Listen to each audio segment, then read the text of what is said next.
Principalmente estamos abocados a implementar y llevar adelante un plan que busca entregar en el periodo de gobierno 260.000 viviendas para un déficit que hemos estimado en alrededor de 650.000 unidades que faltan. Eso sin dejar atrás también las viviendas que hay que mejorar, los asentamientos precarios que hay que atender y otros sinnúmero de desafíos que tiene la política habitacional en Chile. Hoy día lo que estamos tratando de hacer es diversificar no solamente en el tipo de soluciones, sino que también en el tipo de tenencia. Y dentro de las 260.000 queremos mantener la forma de acceder en la propiedad para sectores de menores ingresos o medios, ya sea con una vivienda en propiedad sin deuda o también con apoyo al crédito para las clases medias que puedan adquirir una vivienda en el mercado. Pero hoy día lo que queremos también es amplificar, y si bien es cierto en el plan de emergencia tenemos la meta de tener 20.000 viviendas al final del periodo, estamos saltando prácticamente de alrededor de 1.300 que tenemos previstas para este año, una meta bien desafiante, estamos bien lejos, pero lo que queremos es que exista vivienda pública a través del municipio,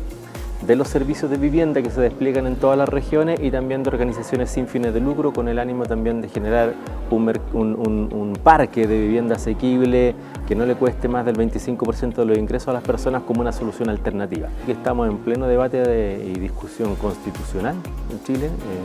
en un proceso que está elaborando ahora un texto, por lo tanto es muy importante para nosotros que logremos dejar instalado dentro de la Constitución el derecho a la vivienda como una de las garantías sociales básicas y centrales del conjunto de derechos que debe garantizar la Constitución. Bueno, a nosotros nos han interesado mucho dos cosas que ocurren aquí en Barcelona desde hace algunos años y también en lo reciente, como lo mencionaba al principio en el panel. Una es el movimiento cooperativo. Nosotros tomamos algunos elementos y también iniciamos una experiencia piloto muy inicial con algunas cooperativas que se están organizando, están accediendo y autogestionando sus propios proyectos y algunas de ellas iniciando prontamente la construcción en las principales ciudades de Chile, de manera muy incipiente aún. Y por otro lado también miramos un poco con sana envidia, ¿cierto?, esta meta de ampliar de manera muy